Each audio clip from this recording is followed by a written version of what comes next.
बात करते हैं कांग्रेस की। कांग्रेस में फूट, कौन बना रहा रूल? ये सवाल इसलिए है क्योंकि कांग्रेस में क्या इस तरह का रास्ता तैयार हो रहा है जो कलह की तरफ पार्टी को ले जाता है? क्योंकि कांग्रेस पार्टी एक तरफ भारतीय जनता पार्टी से लड़ने के लिए अपने आप को मजबूत बता रही है और दूसरी तरफ कांग्रेस के ही नेताओं के इस तरह के बयान सामने आ रहे हैं जो सवाल खड़े कर रहे हैं कि क्या कांग्रेस में फूट के लिए अब रूट तैयार होना शुरू हो चुका है। अब जरा मैं आपको एक एक करके पिछले कुछ दिनों का घटनाक्रम कांग्रेस पार्टी से जुड़ा हुआ बताता हूं जो ये सवाल खड़े कर रहा है। बीते दिन दिग्विजय सिंह का एक इंटरव्यू सामने आया था जिसमें उन्होंने सरकार गिरने को लेकर बयान दिया था और अपनी राय जनता के सामने रखी थी। 2018 के सरकार की बात कर दी है कि आइडियोलॉजी का नहीं, पर्सनालिटी का क्लैश था, सिंधिया जी इस कारण से चले गए।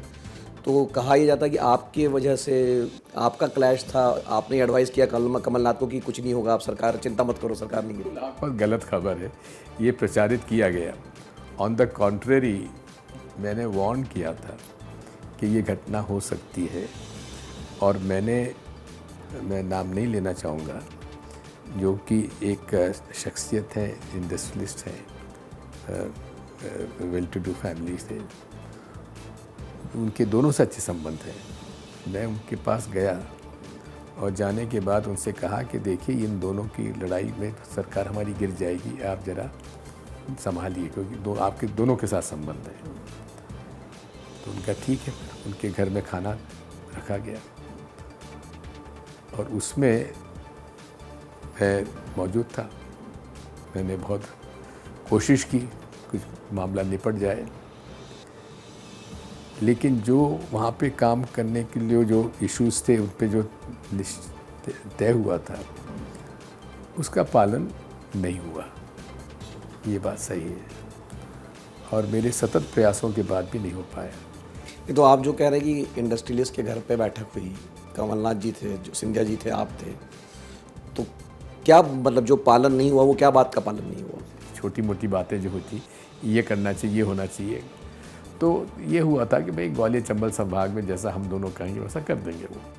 बिल्कुल, तो जिन बातों पर सहमति बनी थी उनका पालन नहीं हुआ। अब मध्य प्रदेश कांग्रेस में कलह की शुरुआत सिर्फ इस बयान से नहीं होती है, इसके पहले भी कई चर्चाएं हुई हैं, कई बयान दिए गए, लेकिन मैं उन पर नहीं जाऊंगा। मगर दिग्विजय सिंह के इस बयान के बाद जब पोस्ट कमलनाथ का आया तो उसने चर्चा को और गर्म कर दिया। ये वो पोस्ट आपके सामने है जिसमें कमलनाथ ने दिग्विजय सिंह को नसीहत दी और कहा कि पुरानी बातें उखाड़ने का मतलब नहीं है। सिंधिया को लगता था दिग्विजय चला रखेंगे सरकार। एक प्रोग्राम में दिग्विजय सिंह ने बयान दिया था, अगर सिंधिया की बात मान ली जाती तो नहीं गिरती कांग्रेस की सरकार। अब देखिए, ये कमलनाथ का वो पोस्ट है जो मैं आपको बताता हूं। मध्य प्रदेश में 2020 में मेरे नेतृत्व वाली कांग्रेस सरकार गिरने को लेकर हाल ही में कुछ बयानबाजी की गई है। मैं सिर्फ इतना कहना चाहता हूं कि पुरानी बातें उखाड़ने से कोई फायदा नहीं, लेकिन यह सच है कि व्यक्तिगत महत्वाकांक्षा के अलावा श्री ज्योतिरादित्य सिंधिया का सरकार को लेकर ये परसेप्शन था कि दिग्विजय सिंह सरकार चला रहे थे और इसी कारण उन्होंने इस्तीफा दे दिया था। इसी नाराजगी में उन्होंने कांग्रेस के विधायकों को तोड़ा और हमारी सरकार गिर गई। अब समझिए कि ये कलह की शुरुआत जब मध्य प्रदेश में दो दिग्गज नेताओं के बीच बयानबाजी और इन सब को लेकर चर्चा तेज हो गई, तो फिर जो नीचे के कार्यकर्ता हैं उन तक ये मैसेज जा रहा है कि हमारे नेता की आपस में बन नहीं रही है और यही कारण है कि नीचे के कार्यकर्ता भी लड़ते झगड़ते नजर आए। लेकिन इससे इतर अब ये जो तस्वीर है वो मैं आपको दिखा रहा हूं 24 अगस्त 2025 की, जब दिल्ली में बैठक हुई थी और दिल्ली में हुई इस बैठक में मध्य प्रदेश कांग्रेस के जिला अध्यक्षों की ट्रेनिंग कांग्रेस मुख्यालय में हुई। संगठन सृजन अभियान हुआ, 71 नवनिर्वाचित जिला अध्यक्षों की मौजूदगी उसमें थी। खरगे और जीतू पटवारी भी बैठक में शामिल थे और तमाम नेताओं को, तमाम जिला अध्यक्षों को नसीहत दी गई। उन्हें बताया गया कि हमें पार्टी लाइन से नहीं हटना है, हमें पार्टी के बताए हुए निर्देशों का पालन करना है, हमें पार्टी को सर्वोपरि मानना है, लेकिन हमें व्यक्तिगत नहीं होना है। अब यहां तो सब बता दिया गया, सब सिखा दिया गया, लेकिन उसके बाद भी कलह कैसी हुई, अब जरा उसकी तस्वीर दिखा देता हूं। ये देखिए, यह प्रदर्शन की तस्वीर है। मध्य प्रदेश में कांग्रेस जिला अध्यक्षों की नियुक्ति के बाद सियासी बवाल जो है वो थमा नहीं था। इसी कड़ी में कांग्रेस जिला अध्यक्ष की लड़ाई दिल्ली तक पहुंच गई थी। प्रदेश के इंदौर जिले के नए अध्यक्ष के खिलाफ कार्यकर्ताओं ने मोर्चा खोल दिया था। दरअसल विरोध करने बड़ी संख्या में कांग्रेस के कार्यकर्ता दिल्ली गए थे और अखिल भारतीय कांग्रेस कमेटी दफ्तर के बाहर जिला अध्यक्ष विपिन वानखेड़े की नियुक्ति को लेकर विरोध करते नजर आए। यानी समझ रहे हैं आप कि जहां एक तरफ कांग्रेस के दिग्गज नेता राहुल गांधी, मल्लिकार्जुन खड़गे, प्रभारी चौधरी सभी लोग इन जिला अध्यक्षों को नसीहत दे रहे थे, ये बता रहे थे कि पार्टी को सर्वोपरि रखना है, लेकिन वहीं इसको लेकर विवाद भी देखने को मिला था। अब जरा सिर्फ इतना की नहीं है, ये जो हलचल थी वो यहीं खत्म नहीं हुई। एक बार तो चर्चा शुरू हो गई थी कि कमलनाथ और दिग्विजय सिंह आपस में एक दूसरे पर आरोप प्रत्यारोप लगा रखे थे सरकार गिरने को लेकर, लेकिन कांग्रेस में भारी हलचल के बाद दिग्विजय सिंह ने कमलनाथ से मुलाकात कर ली थी। यह तस्वीर और ज्यादा चर्चा का विषय बनी। एक तरफ 78 साल के दिग्विजय सिंह हैं जो अपने हम उम्र कमलनाथ के कंधे पर हाथ रखते हुए नजर आए थे, तो दूसरी तरफ तस्वीर में पोस्ट कर दिग्विजय सिंह ने कुछ ऐसा लिख दिया था जो चर्चा का विषय बन गया था। अब जरा वो पोस्ट क्या क्या वो भी मैं आपको बता रहा हूं। दिग्विजय सिंह ने लिखा था, कमलनाथ जी और मेरे लगभग 50 वर्षों के पारिवारिक संबंध रहे हैं। हमारे राजनीतिक जीवन में उतार चढ़ाव आते रहे हैं और यह स्वाभाविक भी है। हमारा सारा राजनीतिक जीवन कांग्रेस में रहते हुए विचारधारा की लड़ाई एकजुट होकर लड़ते हुए बीता है और आगे भी लड़ते रहेंगे। छोटे मोटे मतभेद रहे हैं लेकिन मनभेद कभी नहीं रहा। ये जो कोड अनकोड वाली, मैं इनको कोड अनकोड करके बता रहा हूं, ये जो लाइन है, इस लाइन ने मध्य प्रदेश में जो सियासत है उसको और हवा दे दी थी। ये दिग्विजय सिंह का पोस्ट था। गौर किया आपने, छोटे मोटे मतभेद रखे गए लेकिन मनभेद कभी नहीं रहा। यही शब्द बीजेपी ने पकड़ लिया और मीडिया प्रभारी आशीष अग्रवाल ने इस पर आपत्ति जताई और कहा कि इस तरह सार्वजनिक तौर पर मतभेद की बात करना निंदनीय है। चर्चा में बने रहने के लिए दिग्विजय सिंह शिकूफा छोड़ते हैं। आशीष अग्रवाल ने क्या कहा था, अब जरा वो भी सुनिए। के दो नेताओं के द्वारा इतनी बार अपने मतभेदों को सार्वजनिक रूप से स्वीकार करना और जाहिर करना, ये अपने आप में निंदनीय। ये दर्शाता है कि इनकी राजनीति स्वयं से शुरू होकर स्वयं पर ही खत्म होती है और जो परिवार की तरफ बढ़ती है। मनभेद क्या अब जीतू पटवारी जी और उमंग सिंगार की जो जोड़ी है, जिसे वर्तमान में मध्य प्रदेश की कमान है, क्या ये उससे स्पष्ट करने का इरादा है? तो स्पष्ट नजर आता है कि दिग्विजय सिंह जी और कमलनाथ जी अपने पुत्रों को स्थापित करने के लिए वापस से एक गठजोड़ बनाने का प्रयास कर रहे हैं जो जीतू और उमंग की जोड़ी के खिलाफ होगा।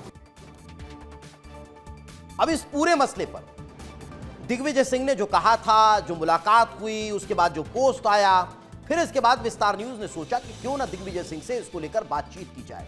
दिग्विजय सिंह से इस पोस्ट पर हमारे सहयोगी ने बातचीत की और उनसे पूछा कि आखिर इस मुलाकात के क्या मायने हैं। तो दिग्विजय सिंह ने क्या कहा, जरा वो भी सुनिए। जो कल एक मिलन हुआ है, वार्तालाप हुई है, किन मुद्दों पर चर्चा हुई? क्या जो दूरियां थी वो नजदीक पड़ी? कोई दूरियां नहीं है और कोई नई बात नहीं है, हमारी मुलाकात होती रहती है। जो कल एक मिलन हुआ है, वार्तालाप हुई है, किन मुद्दों पर चर्चा हुई? क्या जो दूरियां थी वो नजदीक पड़ी? कोई दूरियां नहीं है और कोई नई बात नहीं है, हमारी मुलाकात होती रहती है।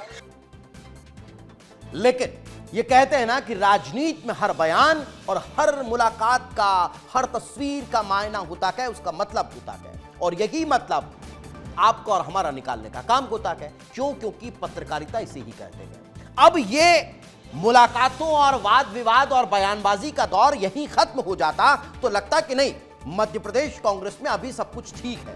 मगर मध्य प्रदेश कांग्रेस अध्यक्ष जीतू पटवारी का एक वीडियो आ जाता है और उस वीडियो ने इन चर्चाओं को और गर्म कर दिया। जीतू पटवारी के अध्यक्ष पद के विरोध में कांग्रेस पार्टी थी, ये जीतू पटवारी ने खुद वीडियो जारी कर कहा। वीडियो में जीतू पटवारी ने यह खुलासा किया कि जब मैं प्रदेश अध्यक्ष बना तो पार्टी में बहुत निराशा थी, विरोध भी था, अध्यक्ष बनने पर पार्टी में भी अद्भुत निराशा थी। अब मैं कप्तान हूं, कल्पना को साकार करने के लिए दौड़ रहा हूं, ये जीतू पटवारी ने उस दौरान कहा था। क्या कहा था, पहले आपको सुनवाता हूं। अल्टीमेटली जब चुनाव हुआ तो मैं जब जाता था तो भीड़, मुझे जैसे 20 लोगों की नीड होती थी तो 50-50 रहते थे और एक तरह से अच्छा माहौल था। पर चुनाव हुआ, मैं हार गया निराशा थी। दूसरे तीसरे दिन मुझे प्रदेश कांग्रेस कमेटी का अध्यक्ष बना दिया। जैसे ही अध्यक्ष बनाया तो पार्टी में बहुत निराशा। पर मेरे अंतर्मन में एक भावना हमें बचपन से सिखाई जाती है कि समय अपना काम करता है। मैं उस भाव को जीकर अपना रोज जो पहला लक्ष्य, सुबह जल्दी उठना, पिछले दिन को धन्यवाद देना, आगे की कल्पना करना और उस कल्पना को साकार करने के लिए दौड़ना, ये सब करता रहा। तो जीतू पटवारी के उस बयान को आपने सुना, फिर सवाल खड़ा होता है कि भाई वो कौन लोग थे जो जीतू पटवारी के अध्यक्ष बनने का विरोध कर रहे थे, वो कौन लोग थे जो जीतू पटवारी के अध्यक्ष बनने पर निराश थे। लेकिन अब उस बयान को भी, उस चैप्टर को भी हटाते हैं। अब मध्य प्रदेश की कांग्रेस में नया चैप्टर शुरू हो रहा है, वो है मुलाकातों का। मध्य प्रदेश की सियासत में अचानक दिग्विजय सिंह लंबे समय के बाद सक्रिय नजर आ रहे हैं और अचानक से वे अजय सिंह राहुल से मुलाकात करने पहुंच गए। चर्चा है कि दिग्विजय सिंह ने अजय सिंह को चाय पर बुलाया। दोनों के बीच काफी देर तक बातचीत होती रही, परंतु बताया नहीं, यह बात भी नहीं सामने आ पाई कि आखिर चर्चा किस मसले को लेकर थी। यह बात अभी तक कंफर्म नहीं हो पाई है। दिग्विजय सिंह कांग्रेस पार्टी में अकेले पड़ गए हैं। अजय ही आज ही कमलेश्वर पटेल का जो बयान सामने आया है, मैं उस पर चर्चा बाद में करूंगा, लेकिन ये जो मुलाकात हुई है, उस मुलाकात का बाकायदा वीडियो सामने आया है। ये तस्वीर देखिए, जब अजय सिंह राहुल भैया की गाड़ी उनके बंगले पर पहुंचती है, उसका बाकायदा वीडियो बनता है। वो अंदर पहुंचते हैं, फिर दिग्विजय सिंह उनको छोड़ने के लिए बाहर आते हैं। ये हर वीडियो, ये हर तस्वीर अब कई सवाल खड़े हो रही है कि आखिर इन मुलाकातों को लेकर क्या चर्चा हुई है, क्या बातचीत हुई है। ये देखिए, ये तस्वीर देखिए, ये देखिए, यहां ये गाड़ी आती है और इस गाड़ी का वीडियो बनाया जाता है। आप समझ रहे हैं, अजय सिंह का इस तरह से दिग्विजय सिंह के घर पहुंचना, मुलाकात करना, बॉडी लैंग्वेज आप अजय सिंह की देखिए, उसका वीडियो बनना, फिर दिग्विजय सिंह के साथ अंदर बैठकर बातचीत करना, चाय पर चर्चा होना, और उसके बाद एक हाथ में पेपर लेकर के अजय सिंह का बाहर निकलना और वहां पर दिग्विजय सिंह का उन्हें छोड़ने आना।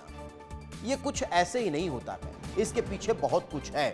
लेकिन अब सिर्फ इतना ही नहीं, अब हम जो गुटबाजी का सवाल खड़ा कर रखे हैं, जिस रूट का जिक्र कर रखे हैं, उसको लेकर आज एक और बड़ा बयान सामने आया। और यह बड़ा बयान जो दिया गया वो ऐसे ही कोई टटपुंजिए कार्यकर्ता ने नहीं दिया है, छोटे मोटे नेता ने नहीं दिया है, एआईसीसी के मेंबर ने दिया है, सीडब्ल्यूसी के सदस्य ने दिया है, यानी कांग्रेस वर्किंग कमेटी का वो मेंबर जो अपने ही प्रदेश के प्रभारी पर यह सवाल खड़ा कर दे कि प्रदेश में गुटबाजी हो रही है और उस गुटबाजी के पीछे कौन है। अब जरा खबर को मैं विस्तार से बताता हूं। मध्य प्रदेश कांग्रेस में लगातार गुटबाजी के आरोप लगते रहे हैं, लेकिन अब कांग्रेस के वरिष्ठ नेता, एआईसीसी के सदस्य, सीडब्ल्यूसी के मेंबर, पूर्व मंत्री कमलेश्वर पटेल ने प्रदेश प्रभारी हरीश चौधरी पर यह आरोप लगाया है। कमलेश्वर पटेल ने कहा कि प्रभारी की जिम्मेदारी गुटबाजी कम करने की होती है, ना कि खुद पार्टी बन जाने की। पार्टी में चल रही इतनी गुटबाजी ठीक नहीं है, सभी को साथ लेकर चलना चाहिए, ये कमलेश्वर पटेल ने कहा है। यानी कमलेश्वर पटेल कोई छोटे मोटे कार्यकर्ता नहीं है। 15 सालों बाद मध्य प्रदेश में बनी कांग्रेस पार्टी की सरकार में मंत्री रहे हैं, कांग्रेस वर्किंग कमेटी के वे सदस्य हैं, एआईसीसी के मेंबर हैं, और ऐसे नेता अगर प्रदेश प्रभारी पर सवाल खड़े कर रहे हैं तो सोचिए कि ये जो गुटबाजी वाला जो रूट तैयार हो रहा है वो क्वेश्चन खड़े करता है, सवाल खड़े करता है। क्या कुछ कहा कमलेश्वर पटेल ने, पहले सुनिए। देखिए, गुटबाजी प्रतिस्पर्धा को लेके हमेशा रही है, पर इतनी गुटबाजी भी नहीं होना चाहिए। जो जिम्मेदार लोग हैं, ये उनकी जिम्मेदारी है। प्रदेश के जो प्रभारी है उनका काम है समन्वय बनाने का, ना कि पार्टी बनने का। तो मेरा तो प्रदेश के प्रभारी से निवेदन है और प्रदेश अध्यक्ष जी से निवेदन है कि आपको आदरणीय खड़गे जी, आदरणीय राहुल गांधी जी ने प्रदेश का महत्वपूर्ण पद दिया है, मुखिया बनाया है, आप सबको लेके चलिए। तो अब सवाल खड़े हो रहे हैं कि क्या वाकई में कांग्रेस में सब कुछ ठीक नहीं है। प्रभारी कह रहे हैं, अब प्रभारी खुद गुटबाजी कर रहे हैं। कमलेश्वर पटेल ने इस तरह के आरोप लगाए हैं। अब कमलेश्वर पटेल का दर्द जो है वो छलका है। कांग्रेस में गुटबाजी को लेकर बड़ा आरोप कमलेश्वर पटेल लगाते हुए नजर आए हैं। मध्य प्रदेश कांग्रेस के प्रभारी पर भी गुटबाजी का आरोप लग रहा है। कांग्रेस प्रदेश प्रभारी हरीश चौधरी पर यह आरोप लग रहे हैं प्रभारी की जिम्मेदारी गुटबाजी कम करने की होती है। आप शब्दों को सुनिए कमलेश्वर पटेल के, जिन्होंने कहा है कि प्रभारी की जिम्मेदारी गुटबाजी को कम करने की होती है, न कि खुद पार्टी बन जाने की। पार्टी में इतनी गुटबाजी ठीक नहीं है, सभी को साथ लेकर चलना चाहिए। एआईसीसी के सदस्य हैं, पूर्व मंत्री हैं कमलेश्वर पटेल, सीडब्ल्यूसी के मेंबर हैं। इतना ही नहीं, कमलेश्वर पटेल ने यह भी कहा है कि अगर राहुल गांधी और मल्लिकार्जुन खड़गे ने आपको जिम्मेदारी दी है तो उस जिम्मेदारी का सही निर्वहन करना चाहिए। अब कमलेश्वर पटेल के बयान के बाद इस पर सियासत तेज हो चुकी है। कांग्रेस प्रवक्ता ने आज इसे पार्टी का लोकतंत्र बताया है, तो वहीं बीजेपी से कार्यकर्ताओं का अपमान करार दे रही है। संगठन सृजन हुआ जिसमें 4 से 5 लाख लोगों ने हर जले को मिलाकर अपनी बात एआईसीसी के ऑब्जर्वर्स के सामने रखी। कमलेश्वर पटेल जी भी अपनी बात इसी तरीके से मंच पे रख रहे हैं और कांग्रेस पार्टी में जो लोकतंत्र है और जो लोकतंत्र की खूबसूरती है वो ये बताता है कि हमारा छोटे से छोटा कार्यकर्ता और बड़े से बड़ा नेता अपनी बात रख सकता है। मध्य प्रदेश कांग्रेस में कार्यकर्ताओं की उपेक्षा हो रही है, धन बल और भ्रष्टाचार के आधार पर नियुक्तियां की जा रही हैं। ऐसे में राहुल गांधी, जीतू पटवारी और हरीश चौधरी को आईना दिखाने का काम कमलेश्वर पटेल कर रहे हैं। मध्य प्रदेश में कांग्रेस पार्टी में कार्यकर्ताओं के लिए ना कोई जगह है, ना कोई सम्मान है। यहाँ केवल और केवल बोली लग के पद बांटे जा रहे हैं। कांग्रेस पार्टी में कार्यकर्ताओं की घोर उपेक्षा हो रही है। कमलेश्वर पटेल जैसे नेता अपनी आवाज उठा रहे हैं। तो सुना आपने, और सवाल इसलिए खड़े होते हैं क्योंकि आपका मुकाबला भारतीय जनता पार्टी से है, उस राजनीतिक दल से है जो अपने आप को यहां पर सबसे मजबूत मान रही है। और यहां कांग्रेस के नेता आपस में एक दूसरे पर आरोप लगा रहे हैं जो सार्वजनिक मंचों पर आ रहे हैं।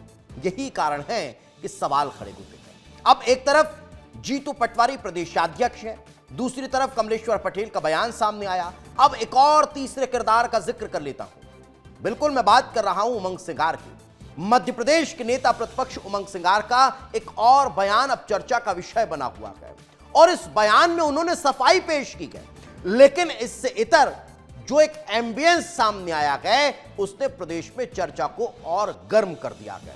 उमंग सिंगार अनूपपुर के दौरे पर थे और इस दौरान जो जनसभा वहां पर आयोजित की गई थी, उस जनसभा के दौरान नारा लगा कि प्रदेश का मुख्यमंत्री कैसा हो, तो बाकी कार्यकर्ताओं ने जोर से आवाज लगाई उमंग सिंगार जैसा हो। अब जरा इस एम्बियंस को सुनिए, फिर आगे बात करते हैं।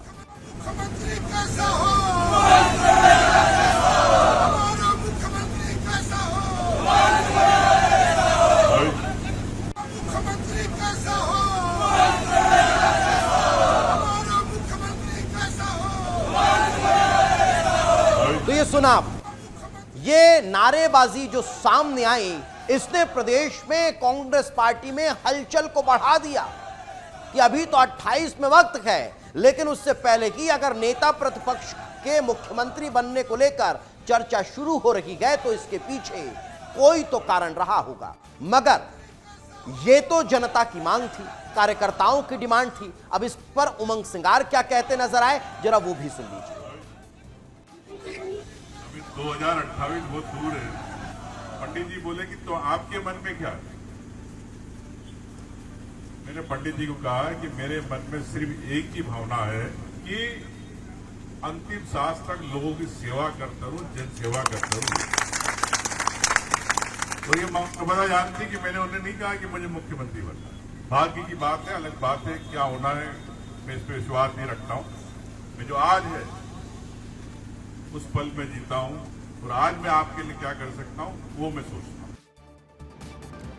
तो सुना आपने, इधर नेता प्रतिपक्ष उमंग सिंगार ने सरकार बनाने के दावे वाले बयान दिए और यह कहा कि भैया अभी 28 में वक्त है, लेकिन बीजेपी के कई नेता हमारे संपर्क में हैं। तो फिर स्वयं बीजेपी प्रदेश अध्यक्ष ने इस पर पलटवार किया है। हेमंत खंडेलवाल ने कहा कि सपने देखना कहीं कोई बैन नहीं है उस पर और न ही कोई उसका नियम है। दुनिया में ऐसे बहुत सारे लोग हैं जो 20 से 25 सालों से सरकार बनाने का सपना देख रहे हैं, लेकिन सरकार तो बनना ही नहीं है। क्यों? क्योंकि वो आपस में ही लड़ रहे हैं। क्या कहा हेमंत खंडेलवाल ने, जरा आपको सुनवाते हैं।